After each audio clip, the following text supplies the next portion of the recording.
Alors, comment remplir un stage sportif? C'est la nouvelle vidéo du jour de Vivre du sport en formation pour notre nouvelle thématique. Donc, on peut avoir le meilleur stage du monde, mais si il n'est pas rempli, ça ne sert à rien. Donc, comment le transformer en une idée de stage avec plusieurs dizaines d'inscriptions? Parce que, comme on l'a dit en introduction, c'est un élément qui peut être un game changer pour les clubs, les associations ou bien les éducateurs sportifs.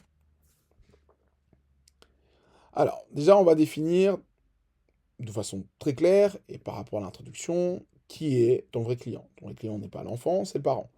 Donc, par rapport à ce que tu partages, les valeurs éducatives, la sécurité, l'organisation, c'est quand même les premiers éléments à prendre en considération dans ton organisation. Parce que c'est une solution de garde et en fait, le parent va te faire confiance. Et en fait, avant de vendre ton sport, tu vois un cadre qui est rassurant. De toute façon, maintenant, il y a de plus en plus de concurrents. Donc, ils ont besoin de se dire, OK, le jeune, mon enfant, va être bien encadré. Il y a un projet de développement pour lui, ou un potentiel projet de transformation. Il va faire cette semaine de stage. Le but, c'est de lui donner tel ou tel outil. Et à la fin, bah voilà, le stage sportif rentre un peu plus en considération. Et c'est ce qui va faire qu'à un moment donné, bah, des parents ils vont aller sur des stages full intenses. Il y a des moments où ils vont dire, bah non, moi je veux qu'il fasse du multisport, qu'il aille sur tous les sports, etc. Donc chacun a son projet de développement qui est différent. Derrière, en tant qu'organisateur, du coup, tu dois répondre à trois peurs. Mon enfant, par rapport aux parents, est-il en sécurité? Est-ce que le stage qui est partagé est sérieux? Et bah, finalement, est-ce qu'il est utile? Parce qu'en fait, finalement, répondant à ces questions-là, notamment avec qui encadre, quel diplôme, quel cadre, quel programme, bah, c'est ça qui va déclencher le paiement. Si on se dit, bah, en fait, je connais tel ou tel éducateur, ou je connais tel club, je sais qu'il va être en sécurité. Ah, le club, il a cette réputation-là, je sais que ça va être sérieux. Est-ce que c'est utile? Ah oui, je vois qu'il a un peu, il a envie de progresser, il y a un besoin de sa part. Bon, bah, ok. Si je suis rassuré sur ces éléments-là, bah, en fait, le petit, il est dispo, moi, je pense que financièrement, je peux suivre, boum, je paye, et puis c'est fini. Et ça, c'est fait. C'est un premier pas.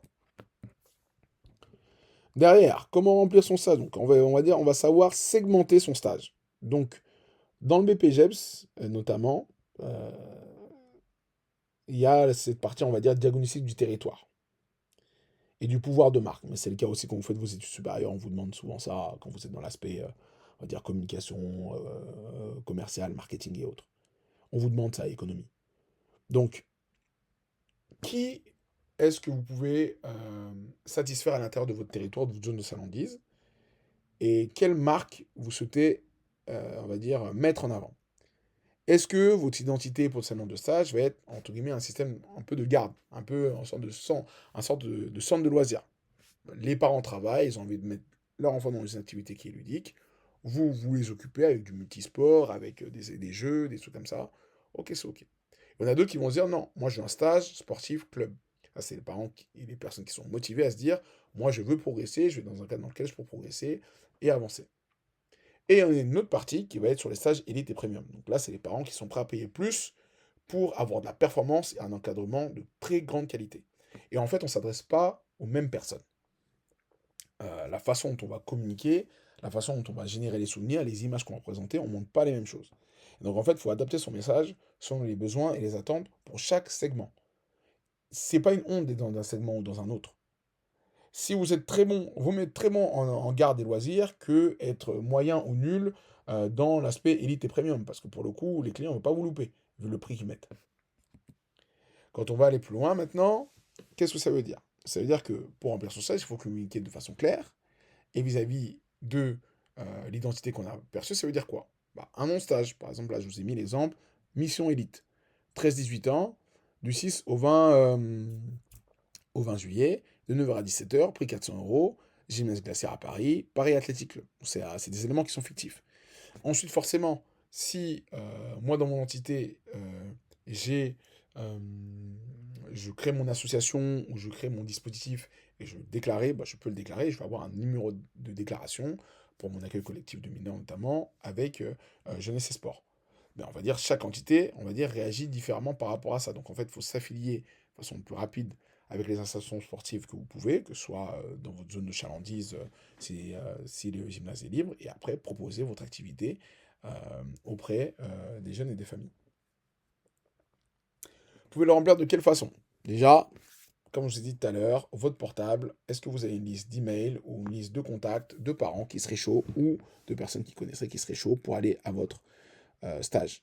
Et donc du coup, potentiellement voilà, des flyers ou autres qui peuvent être distribués à certaines entités, notamment à votre partenaire, club sportif, mairie, centres sociaux, école primaire ou collège, qui peuvent être correspondre, on va dire, et cohérents avec votre domaine sportif. Le travail sur les réseaux sociaux aussi fait la différence. La seule différence entre un bon stage et un très bon stage, c'est comment il est vendu aussi.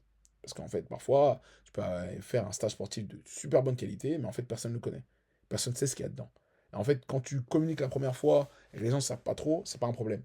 Mais au fur et à mesure du temps, quand ils voient qu'il n'y a pas d'image, il n'y a pas vraiment de preuve sociale, bah, ça peut être compliqué de pouvoir revendre continuellement et d'attirer finalement les clients que vous voulez. Parce qu'on va le mentionner un peu plus tard. Mais en fait, finalement, quand tu veux remplir ton stage sportif, tu as une certaine type de clientèle. Si je fais un stage élite ou un stage premium, moi j'ai envie d'avoir des jeunes qui sont des gros joueurs des régionaux ou des joueurs de championnat de France. J'ai pas envie d'avoir un joueur qui est débutant. Et ça, c'est un positionnement. Donc ça, c'est à vous de donner envie à ce type de clientèle-là, de par les expériences faites, ok, c'est sérieux chez nous. Je vous donne un exemple, moi je suis dans le basket, j'ai vu un stage de basket où ils avaient joué contre, je me souviens, je crois que c'était l'équipe de France U16, sur un stage de pré-saison, avant campagne de l'Euro. En fait, c'est génial.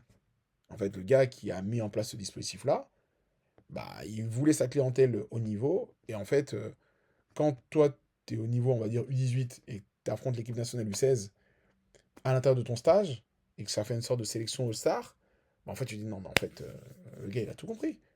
Et c'est vraiment niché. Et pour le coup, le tarif est un peu plus cher, mais toute l'expérience qu'il y a autour, en fait, valorise cet aspect-là. D'ailleurs, en termes de communication, pour remplir son stage, qu'est-ce qui se passe? Bah, c'est avoir une annonce 4 à 6 semaines, 6 semaines plutôt, avant les prochaines vacances, et avec des relances toutes les semaines, même 3 semaines avant, 10 jours avant, etc. Et si on est à une édition 3, 4, 5, quelques photos, quelques témoignages après le stage pour préparer le suivant, parce que chaque stage devient une opportunité de communication pour le suivant. Et c'est ce qui va faire que finalement vos stages, vous allez les remplir au fur et à mesure, limite, je dirais pas sans effort, mais ça va se faire naturellement. Le contenu a été partagé, annonce, remplissage. Deuxième annonce, continue de remplir. Et puis après, vous dites, ah, il reste 2 places, il reste une place, il reste, ah, là c'est sold out. Et en fait, quand vous êtes sold out assez tôt, bah, c'est super positif. Ça veut dire que votre truc qui tourne.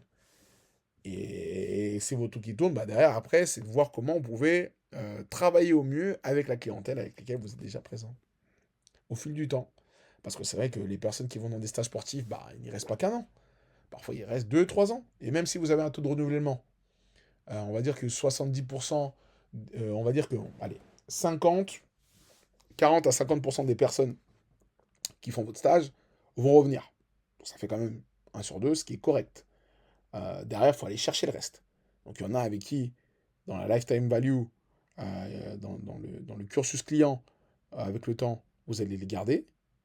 Et il y en a d'autres qui vont se dire, ah, bah, je suis curieux de voir ce qui se passe là-bas. Et bah, c'est les images, c'est les visuels qui vont servir à ça. D'où les photos, les vidéos, montrer des lieux, autorisation bien évidemment d'image, mais créer une histoire peut-être autour du camp des objectifs qui sont en tant que tels, pour mettre en avant le club, les éducateurs, la crédibilité, l'aspect excellence, présenter peut-être les enfants qui progressent ou qui s'amusent, avoir aussi pour eux des souvenirs, avoir un petit portrait, je sais, c'est un de mes collègues là qui a fait ça dans le 93 là, il a fait son stage, j'ai vu les photos, ah bah, il y a un petit portrait, une petite image, bah, c'est toujours sympa. C'est ça qui reste au final, ce sont les souvenirs.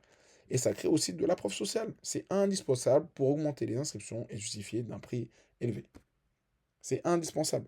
Parce qu'en fait, les gens achètent une expérience. Ils viennent pour se dire, je vais vivre l'expérience de Jérôme, je vais vivre l'expérience de Diana, je vais vivre l'expérience de Mathilde, par rapport à ce qu'elle met en place dans son activité sportive. Et donc, si derrière c'est mis en lumière, mais vos stages après, derrière, ça va rouler.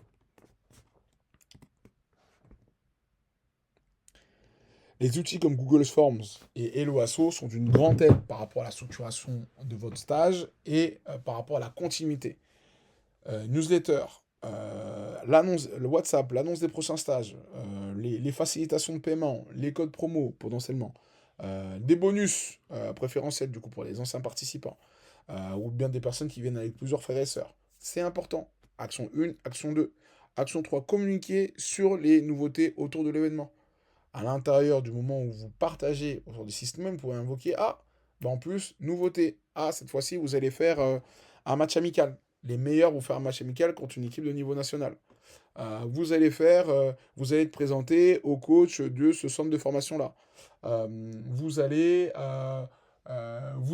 peut-être gagner, le meilleur joueur, il gagne sa place gratuite pour le prochain camp.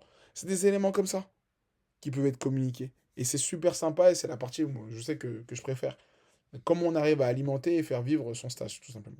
Et ensuite, derrière, pour aller plus loin, en fonction de la typologie de personnes que vous avez, bah, est-ce que vous pouvez vendre un programme d'accompagnement et de suivi autour? Vous avez fait un stage premium, vous avez un joueur qui a un niveau élevé, vous pouvez très bien vous dire, ah bah écoute, tu as besoin de suivi, il faut qu'on parle forcément avec les parents, etc. Mais peut-être que tu auras besoin bah, d'avoir des retours assez réguliers de ce qui se passe, de comment tu progresses, et s'il y a un fit qui a été fait, bah, pourquoi pas vendre cet accompagnement. C'est très cohérent notamment chez les sportifs, parce que ça correspond à un objectif qui est primaire, c'est transformer chaque parent en client récurrent et ambassadeur, et transformer chaque enfant dans leur progression de sportif. Donc en fait, un joueur qui est débutant, il viendra forcément il veut forcément qu'on s'occupe un peu de lui et lui donne une part de jeu pour qu'il s'approprie les choses.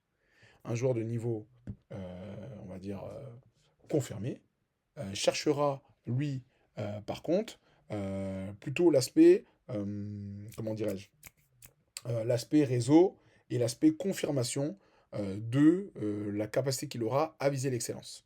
Donc ces éléments à vraiment signaler pour le suivi et du moins fidéliser après le stage parce que du coup bah, ces personnes-là pourront potentiellement faire de stage, etc.